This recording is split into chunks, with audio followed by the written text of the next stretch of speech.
Halo, selamat pagi Bapak Ibu semua. Terima kasih sudah join di GBK Industrial Talk Show siang ini.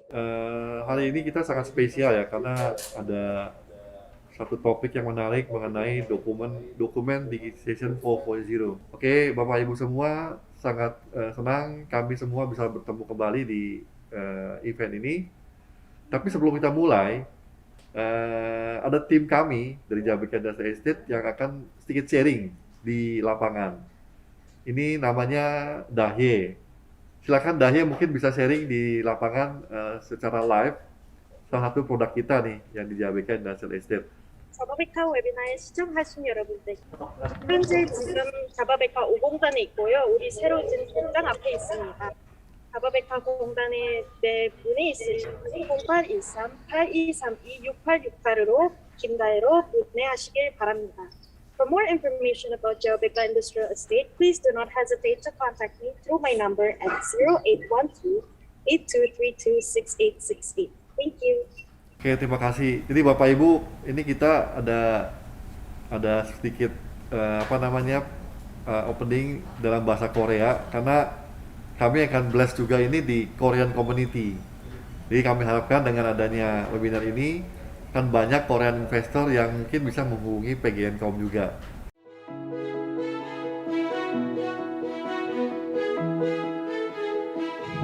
Pegascom sebagai penyedia solusi terpadu ICT memberikan layanan jaringan data komunikasi, solusi teknologi informasi dan komunikasi, hingga ke layanan digital yang saat ini sudah menjadi lifestyle. Sesuai dengan visi dan misinya, Pegascom memberikan produk dan layanan yang meliputi data communication, business solution, dan managed service yang dapat digunakan oleh semua perusahaan, dari kelas large corporation sampai ke small medium enterprise. Pegascom merupakan bagian dari PT Perusahaan Gas Negara Persero Tbk. Lahir pada tanggal 10 Januari 2007, Pegascom bermula hadir untuk memenuhi kebutuhan telekomunikasi induk perusahaan. Dengan fokus sebagai penyedia kabel serat optik berkapasitas besar dan jaringan yang handal, Pegascom memiliki kekuatan jaringan di bawah laut dengan perlindungan rock dumping dan landing point di bagian barat Singapura yang berbeda dengan operator lainnya. Hingga tahun 2017, Pegascom sudah memiliki jaringan yang tersebar di berbagai wilayah domestik, mulai dari Kota Batam, Jakarta Inner dan Outer, hingga Surabaya, maupun wilayah internasional, di mana Pegascom melalui anak usahanya yaitu Pegas International siap melayani kebutuhan pelanggan di luar negeri.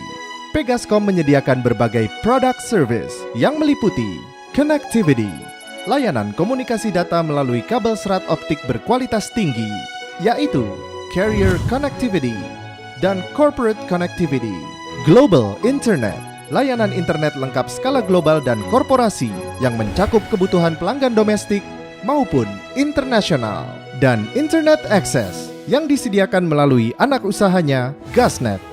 Juga layanan business solution seperti pengembangan aplikasi dan sistem informasi perusahaan yang dapat diakses dari perangkat bergerak, video conference, dan layanan monitoring jarak jauh melalui perangkat CCTV, infrastruktur IT maupun OT atau SCADA yang mencakup cloud services, dan data center, layanan cloud baik untuk storage, server, content hosting, email hosting yang dibutuhkan pelanggan, automation, dan SCADA, layanan untuk otomatisasi proses bisnis serta kebutuhan pengukuran jarak jauh dengan tingkat keamanan tinggi standar kebutuhan industri migas terintegrasi sehingga seluruh komponen sistem terkendali dan berjalan dengan aman. Data Security Solution, layanan data security untuk menjaga keamanan dan kualitas data dan informasi perusahaan, dan managed service seperti managed service IT dan contact center, penyedia tenaga IT profesional dan handal serta standar SLA yang tinggi, dan solusi lengkap contact center yang dapat menjawab kebutuhan dan menjaga kualitas layanan perusahaan. Managed service SCADA yang dirancang untuk membantu para pelanggan dalam hal mengoperasikan dan memelihara sistem SCADA dengan service level yang tinggi. Seat Management, layanan penyewaan infrastruktur perangkat keras dan lunak untuk mendukung operasional perusahaan. Pegascom juga mengembangkan usahanya untuk konten OTT, seperti video streaming, dan IoT seperti smart home, smart office, maupun smart building. Layanan pengintegrasian perangkat keras dan lunak untuk memaksimalkan keamanan dan kenyamanan yang dapat diakses melalui smartphone. Pegascom siap melayani semua kebutuhan ICT dan digital di perusahaan besar maupun kecil dengan standar safety sesuai dengan industri minyak dan gas. Dengan semangat excellent services, Pegascom mengutamakan kepuasan pelanggan serta memberikan layanan berkualitas yang handal dan terpercaya. Pegascom hadir dengan sumber daya manusia yang memiliki nilai budaya Force One, fokus kepada tugas yang menjadi tanggung jawabnya, orientasi kepada hasil terbaik, rela bekerja sama, cermat, cepat, tanggap, dan tepat, empati terhadap tim, optimalisasi sarana dan jaringan yang ada, nilai tambah perusahaan selalu diutamakan. Begitu pula dengan evaluasi setiap tindakan untuk peningkatan produk dan jasa. Kami berkomitmen untuk memberikan layanan terbaik karena kepuasan Anda adalah kebanggaan terbesar kami dan kepercayaan Anda adalah amanah kami. Pegascom, always reliable. Selaku Product and Service Management Division Head PGNcom. Kami persilakan Pak Endang untuk menyampaikan opening speech. Oke, terima kasih Pak Rudi, dan bersyukur sekali hari ini kita bisa join bareng dengan tim Jababeka, bahwa di masa pandemi ini kita masih tetap bisa berkolaborasi. Mudah-mudahan kolaborasi ini tidak hanya hari ini, tapi mungkin untuk jangka-jangka waktu yang lebih jauh lagi. Oke, sekilas tentang PGNcom saya akan jelaskan. PGNcom itu bisnis utamanya adalah telekomunikasi. Kami punya jaringan fiber optik yang lumayan safety, karena jaringan kami itu ada di jalur pipanya PGN, kemudian juga bahwa jalur lautnya itu kita menggunakan fasilitasnya pipa PGN, pipa gas, jadi itu dari sisi safety dan sebagainya itu sangat aman. Kemudian berikutnya adalah PGNcom bisnisnya apa sih gitu loh. Nah, hari ini itu bisnisnya PGNcom itu dari mulai telekomunikasi, kami merupakan salah satu 6 dari provider yang punya kabel ke internasional. Jadi bisnis kami itu di telekomunikasi, kami memiliki layanan internasional private list, kemudian domestik juga, IP transit dan Pegas. Kemudian bisnis lainnya adalah karena kami layanan kami hidup di bisnisnya energi ya, jadi kami lumayan kuat di sisi IoT, kami melayani smart meter, kemudian SCADA dan sebagainya untuk holding kami. Nah, itu experience yang kami punya. Kemudian juga kami punya beberapa layanan seperti IP surveillance, kemudian seperti yang hari ini kita present ya, itu merupakan produk dari application development. Kita punya Filo, seperti apa dokumen manajemen dan sebagainya, mungkin nanti akan dijelaskan berikutnya. Kemudian sisi satu lagi yaitu mengenai SCADA. Jadi SCADA kami seperti apa, kemudian kami juga memiliki layanan managed service. Selain itu juga kami memiliki layanan yang untuk operation security center. Nah, kemudian dari application software ini kami punya namanya Filo yang hari ini akan coba kami jelaskan seperti apa sih Filo, benefitnya apa dan sebagainya. Nah, kemudian sistem lain kami punya Solvo, itu merupakan payment portal yang sudah terintegrasi dengan beberapa aplikasi sehingga itu memudahkan untuk proses bisnis dan sebagainya. Kemudian satu lagi Eletra, itu merupakan persuratan digital ya. Di hari ini ya pandemi dan sebagainya, kemungkinan kita masuk ke kantor dibatasi. Nah, mungkin fungsi ini sangat berguna gitu loh. Jadi di hari ini, di masa pandemi ini, kita mungkin sangat tergantung dengan teknologi. Nah, yang terakhir ini, kenapa sih kita butuh tadi Filo gitu loh. Kita bisa dibayangkan kan kalau misalnya kemarin-kemarin, pada saat kita kebayang tentang dokumen, pasti yang pertama kita ingat adalah itu kertas, tumpukan kertas atau dan sebagainya gitu loh. Nah, hari ini di masa pandemi dan sebagainya nggak mungkin karena kegiatan kita dibatasi. Mungkin juga dokumen-dokumen itu harusnya udah berbentuk elektronik, digital. Gitu. Makanya hari ini dari PGNKOM akan present seperti apa sih dokumen digitalisasi dokumen. Kenapa harus pakai digitalisasi dokumen? Yang pertama adalah di digitalisasi dokumen itu ada namanya indexing, ada keyword, metadata, dan sebagainya. Kemudian aksesnya, bahwa hari ini kita bisa mengakses dengan manfaat Philo ini, dokumen itu kita bisa akses dimanapun dan kapanpun, karena dokumen itu ada disimpan di cloud server misalnya, baik itu miliknya perusahaan ataupun di cloudnya partner, dan itu kita bisa akses dimanapun kita berada. Jadi pada saat kita butuh review dan sebagainya, atau bahkan pada saat kita misalnya harus kirim dokumen dan sebagainya, itu bisa kita lakukan dari manapun. Kemudian yang paling penting adalah ramah lingkungan. Kenapa?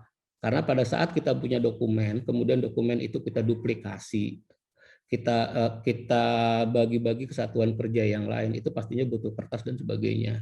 Pada saat udah digitalisasi, itu kita mau bagikan seberapa banyak pun filenya tetap satu, karena yang dikirim itu hanya sharing filenya saja. Nah, kemudian yang satu lagi workflow itu adalah pada saat kita membuat dokumen, kemudian dokumen itu harus direview bagian mana dari situ, kemudian harus direview lagi atau terakhir ditandatangan misalnya. Ini kita punya workflow. Workflow-nya ini kita bisa custom mau seperti apa. Dan yang terakhir, ini kita bisa integrasikan dengan platformnya e-signature. Jadi kalau misalnya dokumen itu butuh tanda tangan dan sebagainya, dan tanda tangan itu misalnya harus terregistrasi dan sebagainya, Philo ini sudah memiliki fitur bisa diintegrasikan dengan platform signature. Dari saya seperti itu, Pak Rudi, terima kasih. Terima kasih Pak Endang. Wah, ini menarik sekali ya, produk-produknya dari PGNKOM. Mungkin pemirsa, Bapak Ibu semua selama ini kenalnya PGN sebagai yang seperti Pak Endang sampaikan di bisnis energi ini. Karena saya juga dulu waktu di Bekasi Power tahunya PGN di bisnis energi di Pak Endang. Ternyata sudah luar biasa nih Pak, transformasi bisnisnya. Mungkin Bapak Ibu semua semakin penasaran ya dengan Philo ini. Tapi sebelum nanti kita punya expertise Pak Yuda untuk presentasi, kita ada ini ya, ada door prize quiz di mana ada Advantab Belajar Elite 8 inch dan Samsung Galaxy A02 bagi 2 orang yang beruntung berhasil menjawab pertanyaan yang akan ditayangkan pada akhir acara ini. So, stay tune sampai akhir acara ini ya Bapak Ibu semua.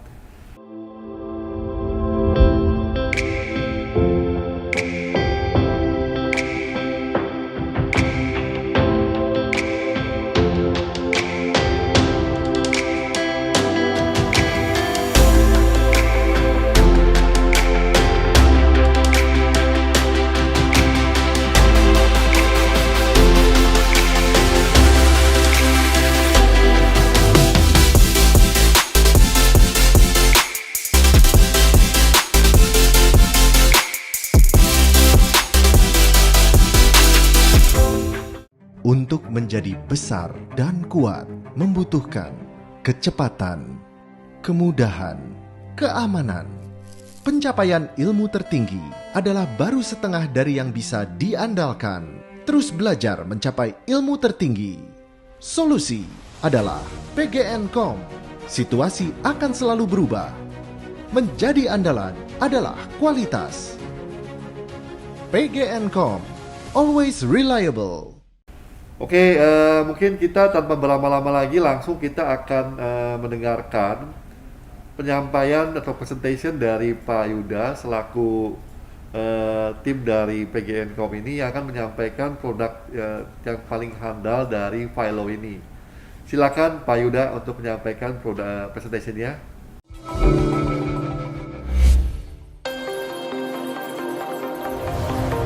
Sulit mencari dokumen. Takut beresiko kehilangan dokumen. Tidak punya space luas untuk menyimpan dokumen. PGNKOM solusinya. PGNcom menyediakan Filo sebagai layanan pengelolaan dan digitalisasi dokumen secara elektronik untuk memudahkan kegiatan bisnis Anda. Dengan menggunakan Filo, Anda dapat memanage penyimpanan dokumen, versioning dokumen, mendistribusikan dokumen secara digital, dan melakukan track activity dokumen digital. Filo juga memiliki fitur yang memudahkan Anda seperti menemukan kembali file dan folder menggunakan fitur pencarian file, mengubah file elektronik menjadi teks, membuat rule untuk menentukan alur dokumen perusahaan, memeriksa file di dalam atau di luar sistem untuk melakukan update file, melakukan ekstrak data melalui OCR yang kemudian menjadi keyword pencarian, menyimpan file elektronik, mengambil kembali file elektronik dari storage, mengintegrasikan dan memiliki fitur tanda tangan digital.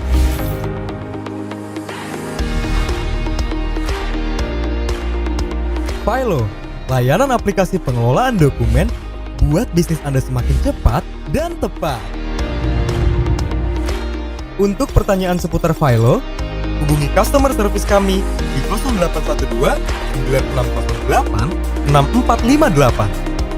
Bisa juga melalui email ke sales@pgncom.co.id. PGNcom, solusi ICT perusahaan Anda. Always reliable. Oke, selamat pagi Bapak Ibu sekalian. Assalamualaikum warahmatullahi wabarakatuh. Pagi Pak. Pagi ini kita akan menyampaikan terkait digitalisasi dokumen ya. Kita udah pernah implementasi di mana saja, habis itu mungkin produk kita, Filo di Pegasco bisa menjadi alternatif solusi ya bagi Bapak Ibu sekalian di sini gitu kan. Yang mungkin di perusahaannya masih belum ada dokumen manajemen sistem. Oke, yang pertama mungkin kita kenalan dulu ya istilah scan versus digitize gitu kan. Jadi yang biasa kita dengar setiap hari kalau kita melakukan scan kepada sebuah dokumen itu kegiatan aktivitasnya itu scanning ya istilahnya. Ya pasti perbedaan scan sama digitize. Yang pertama tentunya kalau kita melakukan scan gitu kan dokumen, kita scan ke dalam bentuk PDF, mungkin PDF atau image gitu ya. Nah kemudian kita simpan di flash disk atau bahkan di cloud storage sekalipun gitu. Kemudian bagaimana kalau untuk sharingnya bisa kita lakukan di email ya, email atau WhatsApp biasanya. Bagaimana untuk pencariannya? Kalau pencariannya bisa kita lakukan berdasarkan nama file biasanya kalau kita scan. Nah bagaimana kalau digitize gimana gitu kan digitize? Istilah digitize. Sebenarnya digitize ini itu merupakan level advance dari scan itu sendiri. Dimana kalau digitize itu aktivitasnya nggak sampai kita cuman nyimpen data aja gitu, nyimpen dokumen itu di lokal kita atau di cloud kita gitu. Itu ada aktivitas lanjutannya kalau kita ngomongin tentang digitize. Contohnya apa? Misalnya OCR gitu kan. Kalau kita scan, kita cuman berupa image aja kita simpan gitu. Tapi kalau digitize, kita ekstrak tuh kontennya, teksnya semuanya, konten, ekstrak, teksnya juga kita ambil gitu kan. Untuk apa? Untuk nanti misalnya dilakukan pencarian melalui indexing gitu kan. Kemudian digitize itu bisa apa aja gitu kan. Ada istilahnya di sini retention ya. Retention itu masa retensi dokumen kadaluarsanya ya. Jadi perbedaan antara scan dan digitize gitu kan. Kita ngomongin scan, kalau kita sehari-hari biasanya kita lakukan tuh scan gitu kan. Kenapa? Karena fokus kita tuh ada di scan dokumen diubah jadi PDF atau image gitu kan. Dan menyimpannya di lokal atau cloud storage. Nah kalau digitize itu biasanya level advance-nya dari si scan ini gitu. Buat apa sih digitize ini gitu? Misalnya OCR, jadi kalau teman-teman biasanya ketahuan OCR ini kita ambil semua teks tuh yang ada di dokumen gitu. Itu kegiatannya dari digitize itu OCR. Yang kedua biasanya kita melakukan indexing gitu. Indeks itu sendiri itu sebenarnya informasi dari sebuah dokumen gitu. Jadi dia punya judul apa gitu kan, tanggal dokumennya berapa, jenis dokumennya apa gitu. Itu indeks. Di mana di aktivitas digitize itu diutamakan indexing ini. Nah selanjutnya ada redaction dan retention. Kalau redaction ini terkait dengan dokumen version ya tentunya ya. Kalau retention biasanya ada masa kadaluarsa dari sebuah dokumen tersebut. Dalam implementasinya, digitize ini tidak bisa memakai lokal atau file server biasa yang biasa kita gunain sehari-hari. Kita di sini menggunakan dokumen management system. Nah, dengan DMS kita juga bisa mencari baik indeks atau konten tersebut. Pemanfaatannya gimana sih untuk digitalisasi dokumen di industri 4.0 ini? Ada banyak sih pemanfaatannya. Justru yang tren saat ini mungkin digital signature ya. Nah, di masa saat ini gitu kan, kita dipaksa untuk stay at home gitu kan, semuanya dikerjakan dari rumah gitu kan. Nah, lalu gimana kalau melakukan kegiatan review dan proof dokumen? Nah, di sini dibutuhkan digital signature tentunya ya. Gimana kalau seseorang melakukan approval sebuah dokumen, nggak perlu ada tanda tangan, gambar tanda tangan ya di dokumen tersebut. Mereka cukup melakukan approve, ada OTP terkirim di usernya, kemudian dokumen itu dinyatakan valid gitu. Karena yang melakukan approve itu user tersebut sendiri gitu ya. Terus yang kedua, pemanfaatnya text extraction. Nah, sebenarnya text extraction ini seluruh DMS itu biasanya melakukan aktivitas ini. Kalau kita melakukan upload dokumen gitu kan ke sebuah sistem DMS, itu yang pasti hal pertama dia melakukan uploading file fisiknya gitu. Nah, kemudian diekstrak. Buat apa? Nanti buat indexing, pencarian by indeksnya. Dan kemudian tentunya ada data analitik. Nah, indeks-indeksnya yang sudah kita simpan gitu. Sudah kita simpan pada sebuah database itu kita manfaatkan semuanya gitu. Buat data analytics gitu. Kalau yang selama ini kita dengar kan misalnya data analytics itu bersumber dari aplikasi gitu kan. Jadi setiap user input data gitu kan semuanya dikumpulkan jadi satu kesatuan lalu dimunculkan sebagai dashboard analitik. Nah, ternyata dokumen itu bisa dimanfaatkan gitu juga karena dia punya indeks atau metadata yang bisa dimanfaatkan. Dan ujung-ujungnya kita pemanfaatannya di digital library. Nah, bayangkan jadi di masa saat sekarang ini kita hanya fokus mencari sebuah dokumen ya, semua jenis dokumen di satu tempat saja, gitu. Nggak di email, nggak di WA gitu kan, nggak terpencar-pencar istilahnya, semuanya terpusat di satu sistem. Ya, ini dinamakan digital library system. Jadi kita punya, bayangkan ada sebuah perpustakaan digital yang sangat besar gitu ya, isinya dokumen-dokumen yang mungkin kita butuhkan 5 atau 10 tahun mendatang gitu. Itu istilah digital library system. Nah, selanjutnya biasanya yang kita dengar itu kalau kita sehari pakainya cloud storage ya. Sama nggak sih cloud storage sama DMS itu ya? Produk level advance dari cloud storage. Kalau kita mau menggunakan cloud storage itu, di sini kita menyimpan data gitu kan, sharing gitu, synchronize dengan lokal kita gitu. Bagaimana dengan DMS? Gitu. Sebenarnya semua fitur yang ada di cloud storage itu ada di DMS. Jadi cloud storage plus gitu, archiving gitu kan. Jadi kalau kita misalnya di cloud storage itu ngebuat folder sendiri, tapi kalau di DMS itu automatically created gitu, berdasarkan struktur folder yang sudah kita define sebelumnya. Itu level advance dari si cloud storage. Ada juga misalnya kalau kita DMS fiturnya reminder gitu kan. Kita misalnya ada lupa dokumen kontrak jatuh temponya kapan. Nah, fitur itu tidak ada di cloud storage, adanya di DMS. Nah, ini sesuai sama kebutuhan Bapak Ibu sekalian ya, di perusahaan Bapak Ibu sekalian levelnya butuhnya sampai dengan tahap DMS atau cloud storage saja. Jika memang kebutuhannya untuk pencarian dokumen 5 atau 10 tahun mendatang sebagai referensi atau bahan audit, kita sarankan menggunakan Philo ini gitu kan. Salah satu dari produk DMS. Platform yang kita gunakan tentunya sudah mengakomodir fitur-fitur berikutnya. Yang paling utama adalah security permission pastinya ya. Ini pasti ditanya gitu kan. Sebagus apa sih gitu kalau kita nyimpan dokumen di sebuah DMS gitu. Yang pasti ditanya pertama adalah security permission sampai dengan dia fungsi pendistribusian dokumen. Jadi misalnya kalau butuh review, butuh approve gitu kan, kita bisa memanfaatkan fitur yang ada di DMS ini, istilahnya namanya dokumen workflow di sini. Philo yang ada di produk kita ini gitu kan menggunakan platform utama si ILO ini gitu. Kita akan menyesuaikan kebutuhan Bapak Ibu gitu. Misalnya sudah ada sistem di perusahaan Bapak Ibu sekalian gitu. Saya cuma butuh integrasinya saja ke DMS, bisa nggak? Bisa. Kita akan nanti provide jembatan, istilahnya API ya kalau di sini. Kita akan gunakan API-nya, manfaat API-nya untuk terhubung ke sistem Bapak Ibu sekalian di perusahaan. Bagaimana kalau belum ada di perusahaan, memang belum ada DMS-nya gitu, kita bisa tambahkan native client. Kita udah provide desktop-nya, itu versi desktop-nya, versi web-nya, bahkan mobile-nya sudah kita provide. Untuk sistem arsitektur sendiri di sini bentuknya kita udah berupa managed service ya. Jadi dengan modal internet saja gitu bisa menikmati layanan Philo ini. Dari network gitu kan, database, server, storage sudah kita provide di situ. Nah, success story-nya gimana gitu? Kita udah pernah implementasi di mana saja gitu. Yang pertama archiving modul yang sering banyak dipakai gitu kan di beberapa perusahaan. Terutama di PGN dan Gagas Energi di sini. Nah, ini udah menerapkan DMS. Jadi secara struktur rapih gitu ya. Nanti dokumen-dokumen yang udah di-define itu akan disiapkan di DMS ini. Yang mungkin 5-10 tahun mendatang itu akan dicari. Yang kedua, udah kita implementasikan terkait dengan integrasi dengan sistem existing. Jadi kalau GIS di PGN ini sudah integrasi ya dengan DMS platform di sini, Philo di sini. Jadi seluruh file aset gitu kan terkait dokumen spesifikasi, dokumen datasheet-nya itu tersimpan di dokumen manajemen sistem gitu. Ada beberapa jenis dokumen ya di sini yang mungkin Bapak Ibu sekalian apa sih yang butuh kita simpan di DMS itu, karena nggak semua yang dokumen yang Bapak Ibu ada di perusahaan itu kita simpan di DMS itu. Di sini setelah kita implementasi selama 10 tahun gitu kita kelompokkan bahwa sebagian besar dokumen-dokumen yang menjadi acuan atau referensi atau bahan audit itu biasanya disimpan di DMS, dari dokumen proyek, aset dokumen sampai dengan dokumen legal gitu.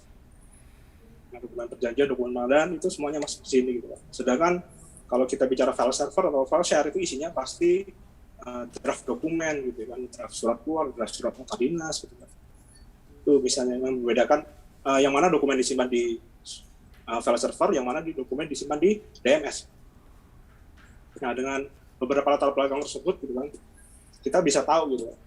Kalau saat ini perusahaan tersebut masih mengandalkan si admin gitu, untuk mencari dokumen, itu 5 atau 10 tahun yang lalu dia menggunakan mengimplementasikan yang namanya non DMS. Jadi masih lokal atau cloud gitu kan, nyimpan di masing-masing cloud-nya sendiri. Habis itu ngebuat folder sendiri gitu. Sesuai dengan masing-masing user. Jadi masing-masing user punya selera berbeda-beda tuh untuk satu foldernya. Itu nanti akan menyulitkan pencarian di situ. Tapi kalau kita sudah menerapkan DMS pada saat ini gitu, itu sudah terbentuk itu. Jadi sudah terbentuk seperti perpustakaan digital gitu, besar gitu kan, yang isinya seluruh dokumen yang akan kita buat referensi gitu.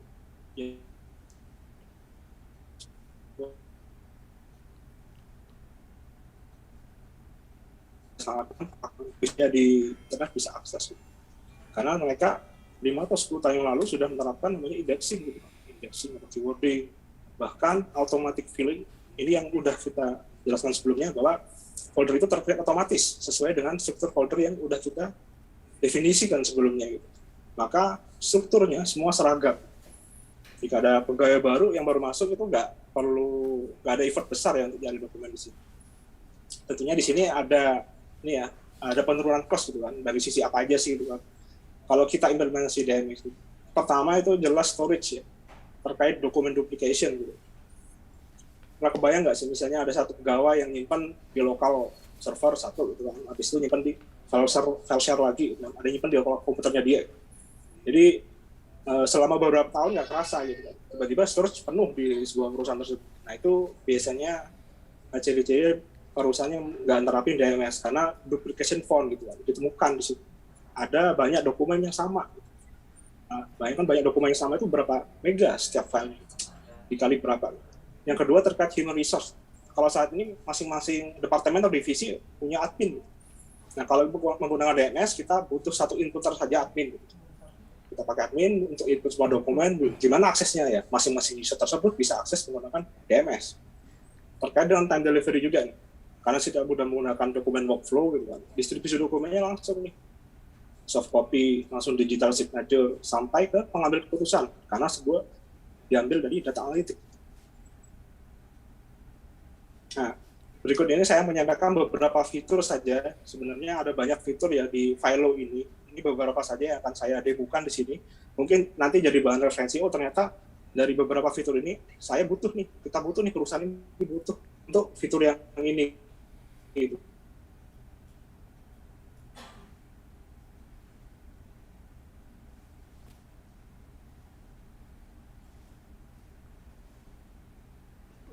Pak Yuda suaranya hilang lagi Pak Yuda.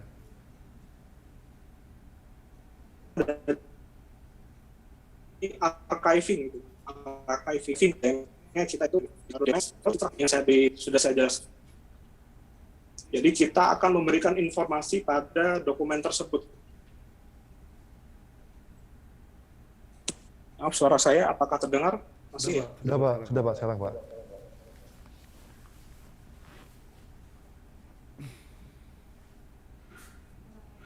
Hilang lagi Pak. Sorry Pak. Ya, ya. Oke Pak.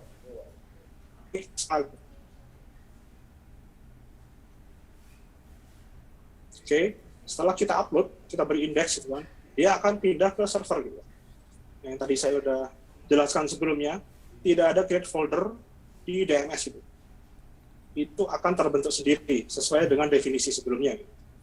Jadi kita cukup beri informasi, gitu kan, habis itu kasih judulnya apa, nomornya apa, langsung kita upload, udah indeksnya ada, dokumennya muncul di server, foldernya terbentuk secara otomatis.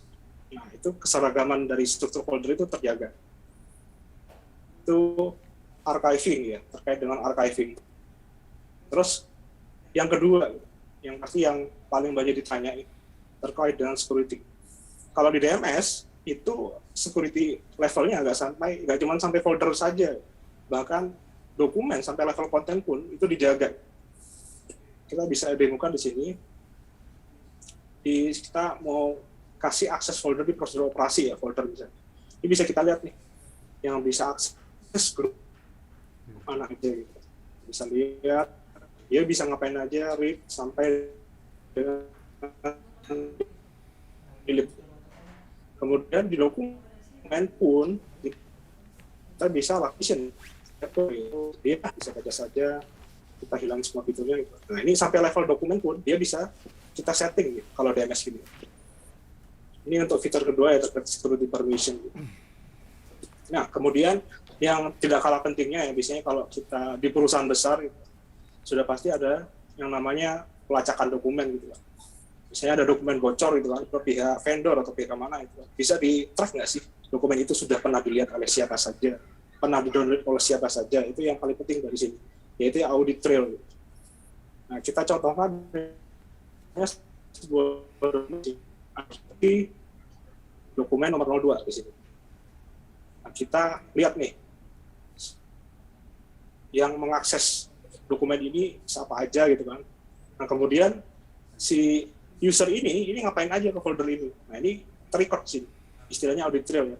Jadi dia buka folder, dia buka dokumen, mungkin ngeprint, nge-save, semuanya di sini terrecord. Itu audit trail yang tidak ada di file share atau file server. Misalnya kita butuh, wah, dokumen ini dibocorkan oleh siapa ya, dokumen ini di-share oleh siapa ya, semuanya ada di sini, terrecord.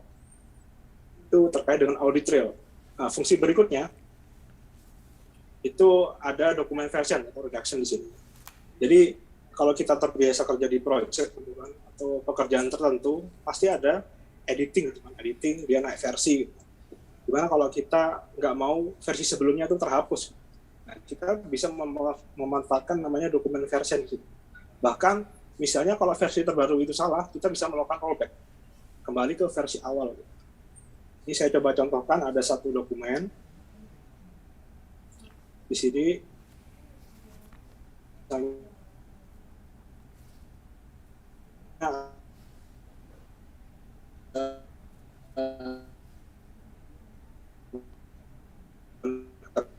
Ya, saya edit dulu di sini.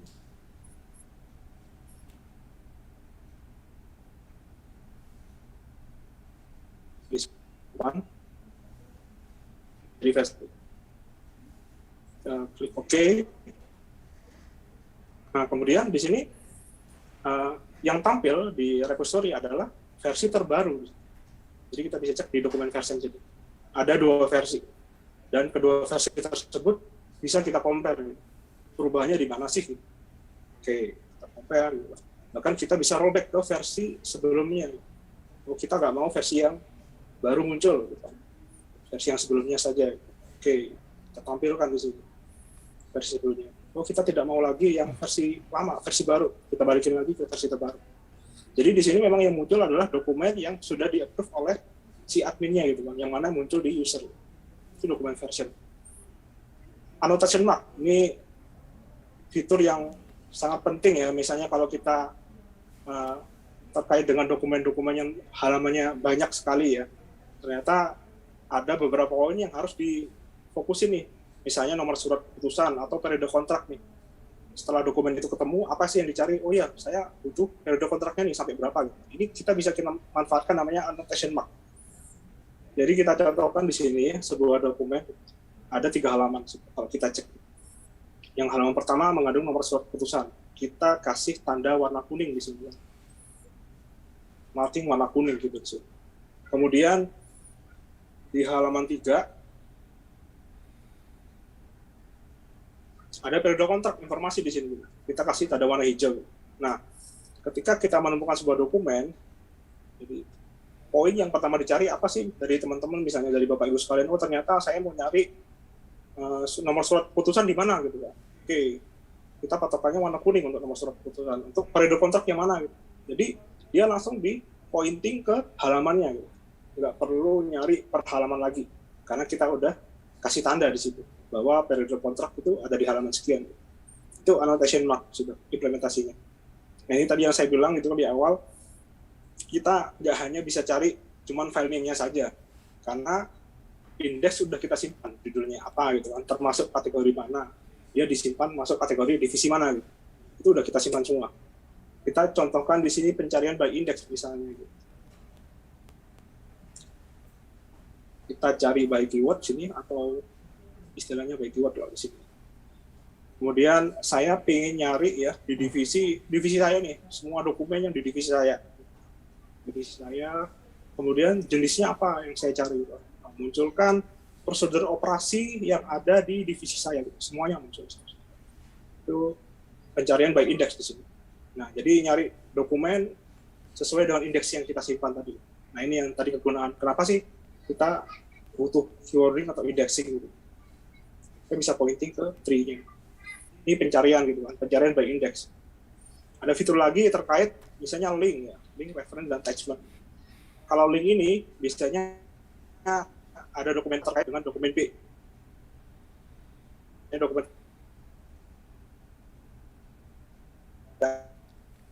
terkait dengan dokumen BAST. Kita kebuka seluruh tenaga kerja yang ada di perusahaan di divisi saya dengan divisi lainnya gitu. Misalnya kita menggunakan fitur link di sini.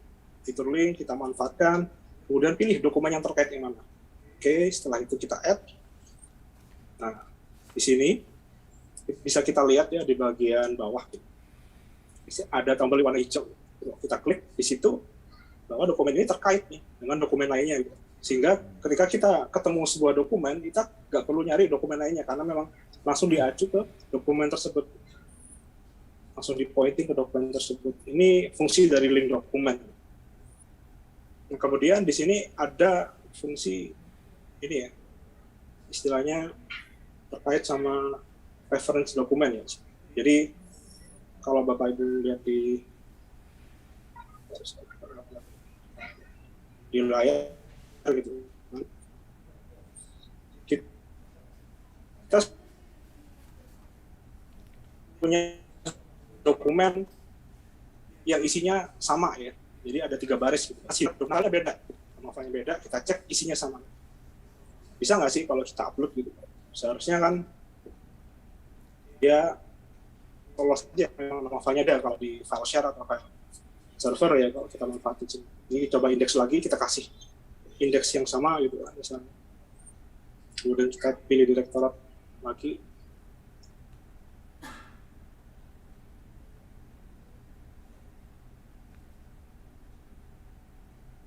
Mungkin direktorat yang berbeda ya, karena dia kita akan jadikan referensi.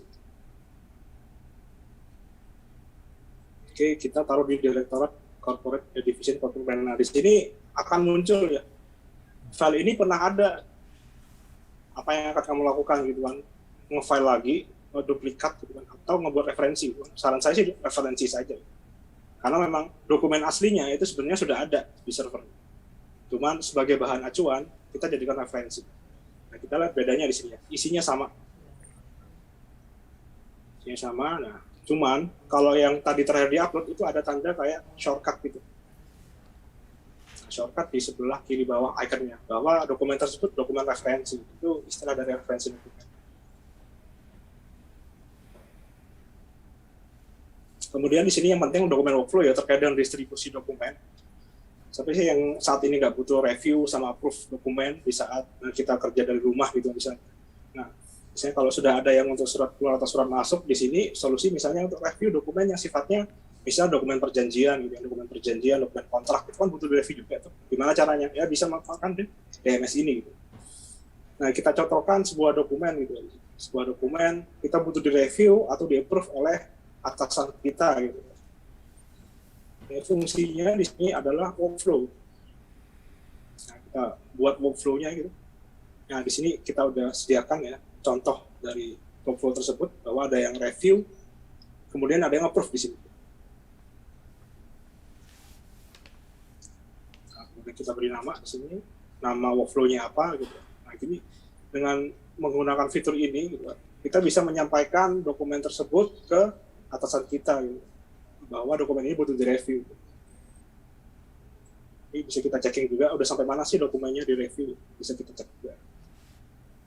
Terkait dengan dokumen workflow tadi, di sini ada reminder gitu. Reminder itu ternyata fungsi DMS ini yang paling penting adalah kita diingatkan gitu, kalau ada dokumen yang expired, dokumen perjanjian kita dengan perusahaan apa expired gitu. Gimana caranya gitu? Kita bisa membuat reminder dokumen tersebut supaya pas min berapa kita akan diingatkan oleh email atau notifikasi dari sistem ini. Deadline di tanggal berapa misalnya.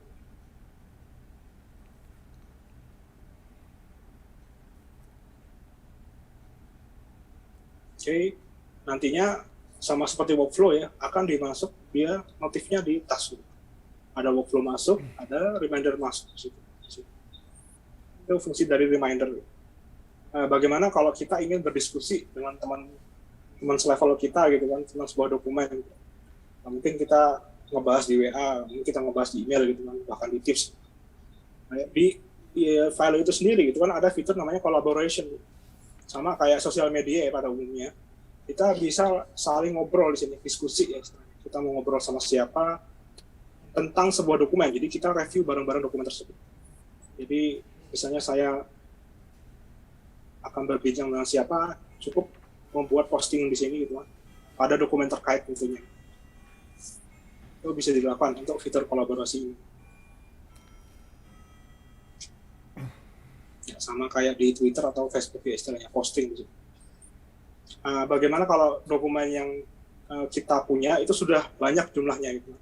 Jadi kita nggak bisa fokus nih di DMS kita gitu kan.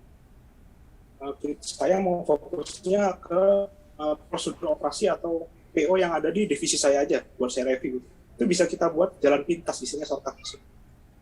Ini kan sudah banyak nih dokumennya, saya bingung, saya ingin fokus ke satu hal. Saya akan fokus ke prosedur operasi punya divisi saya sendiri bisa. Nah, kita bisa buatin shortcut sih. Menggunakan filter tentunya ya. Kita tambahkan filter tersebut gitu. Kemudian klik OK di sini. Nah, di sini akan muncul hanya dokumen kita saja. Jadi ada shortcut di bagian depan, kalau kita klik di sini. Kalau kita klik hanya muncul dokumen kita saja. Dokumen yang lain tidak akan muncul. Ini membuat kita untuk fokus ke kerjaan kita di sini. Shortcut view. Nah, di mobile hands-on-nya juga bisa kita lakukan ya di Play Store maupun Android sudah tersedia juga di situ. Tadi dari saya terkait dengan digitalisasi dokumen, kebutuhannya di industri 4.0 saat ini. Saya kembalikan ke Pak Rudi ya.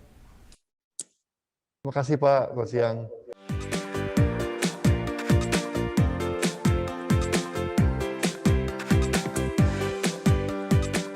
Oke, terima kasih loh Bapak Ibu semua sudah join di webinar kami atau JBK dengan PGNcom siang ini.